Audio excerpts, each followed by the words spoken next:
Welcome to Shamees kitchen. ഇന്നത്തെ നമ്മുടെ recipe വളരെ ടേസ്റ്റി ആയിട്ടുള്ള ഒരു മുട്ടക്കറിയാണ്. അപ്പോൾ ശരി, നമുക്ക് എങ്ങനെയാണ് മുട്ടക്കറി ഉണ്ടാക്കുന്നതെന്ന് നോക്കാം. അതിന് വേണ്ടിയിട്ട് ഞാൻ 4 സവാളയാണ് എടുത്തിട്ടുള്ളത്. 4 സവാളയ്ക്ക് 2 തക്കാളി, 2 ചെറിയ തക്കാളിയാണ്. വലിയ തക്കാളി ആണെങ്കിൽ 1 തക്കാളി മതിയാവും. 1 ടീസ്പൂൺ ഇഞ്ചി ക്രഷ് ചെയ്തത്, 1 ടീസ്പൂൺ ഗാർലിക് ക്രഷ് ചെയ്തത്, 1 ടീസ്പൂൺ പച്ചമുളക് വലിയ പച്ചമുളകിൻ്റെ പേരാണ് 1 എടുത്തത്. ഇപ്പോൾ ചെറുതാണെന്നുണ്ടെങ്കിൽ 2 പച്ചമുളക്. അപ്പോൾ ശരി, ഞാൻ ഈ സവാളയൊക്കെ ഒന്ന് അരിഞ്ഞിട്ട് വരാം. സവാളയൊക്കെ നല്ലതുപോലെ അരിഞ്ഞെടുത്തിട്ടുണ്ട്. അപ്പോൾ ശരി, നമുക്ക് ഇതെങ്ങനെ ഉണ്ടാക്കുന്നതെന്ന് നോക്കാം.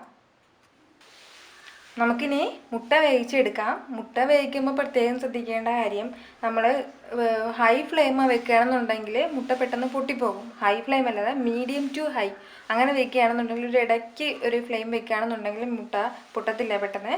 പകരം 1 ടീസ്പൂൺ ഫുള്ള് ഉപ്പ് ഇട്ട് കൊടുക്കുകയാണെന്നുണ്ടെങ്കിലും പെട്ടെന്ന് മുട്ട പൊട്ടില്ല. അപ്പോൾ മുട്ട 5 മിനിറ്റ് നേരം തിളയ്ക്കട്ടെ. അപ്പോഴത്തേക്കും നമുക്ക് കറി ഉണ്ടാക്കാം. നമുക്കപ്പോൾ കറി ഉണ്ടാക്കി തുടങ്ങാം. അതിന് വേണ്ടി ഇതുപോലൊരു പാനാണ് ഞാൻ എടുത്തിരിക്കുന്നത്. പാന് ചൂടായിട്ടുണ്ട്. അതിലേക്ക് നമുക്ക് 3 ടേബിൾ സ്പൂൺ ഫുള്ള് വെളിച്ചെണ്ണ ഒഴിച്ചു കൊടുക്കാം.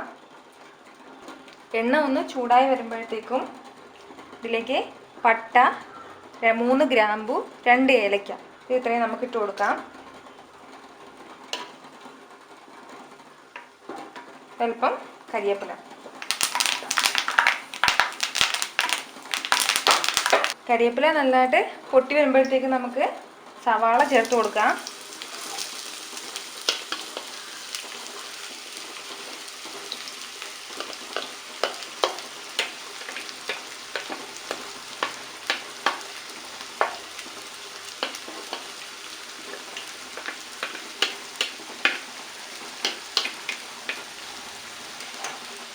ഇത് നന്നായിട്ട് വഴറ്റി കൊടുക്കാം.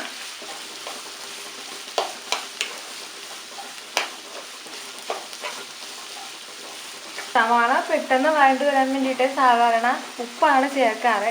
പക്ഷെ എനിക്ക് എൻ്റെ അമ്മമ്മ പറയുന്ന ഒരു ടിപ്സാണ്, ഒരല്പം സോഡാപ്പൊടി ചേർക്കാം. സോഡാപ്പൊടി ചേർത്ത് വഴറ്റുകയാണെന്നുണ്ടെങ്കിൽ പെട്ടെന്ന് അത് വഴണ്ട് കിട്ടും. ഒരല്പം മാത്രമേ ചേർത്തിട്ടുള്ളൂ. ഇത് വേണമെങ്കിൽ നമുക്ക് ഒഴിവാക്കാം, ഉപ്പ് തന്നെ ചേർത്താൽ മതിയാവും. പക്ഷേ പെട്ടെന്ന് വഴണ്ട് കിട്ടാൻ ഇത് ഏറ്റവും ബെസ്റ്റാണ്. സവാള നന്നായിട്ട് വഴണ്ട് വന്നിട്ടുണ്ട്. ഈ ടൈമിൽ ഞാൻ ഇഞ്ചി, വെളുത്തുള്ളി, പച്ചമുളകും ചേർക്കുകയാണ്. ഫസ്റ്റിൽ എണ്ണ ചൂടായ ടൈമിലല്ല ഞാൻ ചേർത്തത്, ഇപ്പോഴാണ് ചേർത്തത്. തക്കാളി കൂടി ആഡ് ചെയ്ത് കൊടുക്കാം. ഇനി നന്നായിട്ട് വഴറ്റി കൊടുക്കാം, ഒരു ഗോൾഡൻ കളറാകുന്നത് വരെയും.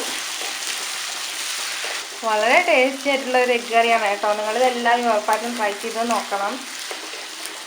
നമ്മുടെ സവാളയൊക്കെ നന്നായിട്ട് വഴണ്ട് വന്നിട്ടുണ്ട്. ഇനി നമുക്കിതിലേക്ക് മസാല ചേർക്കാം.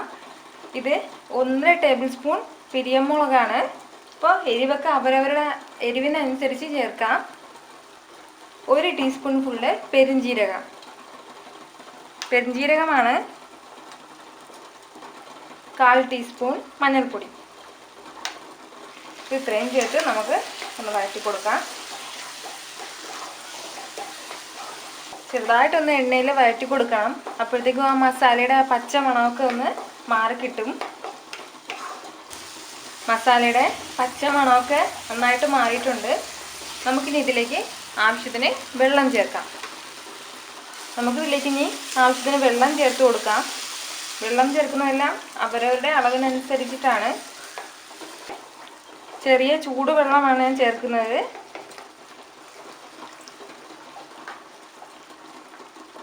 ഒരു 1/2 കപ്പോളം വെള്ളം ചേർത്തിട്ടുണ്ട്. നമുക്കിതിലേക്ക് ഇനി ആവശ്യത്തിന് ഉപ്പ് ചേർത്ത് കൊടുക്കാം.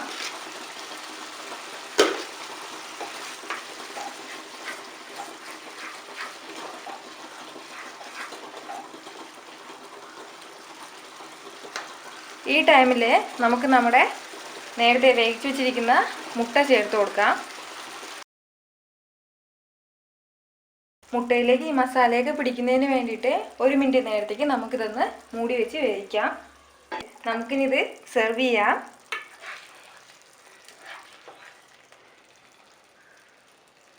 വളരെ ടേസ്റ്റി ആയിട്ടുള്ളൊരു മുട്ടക്കറിയാണിത്.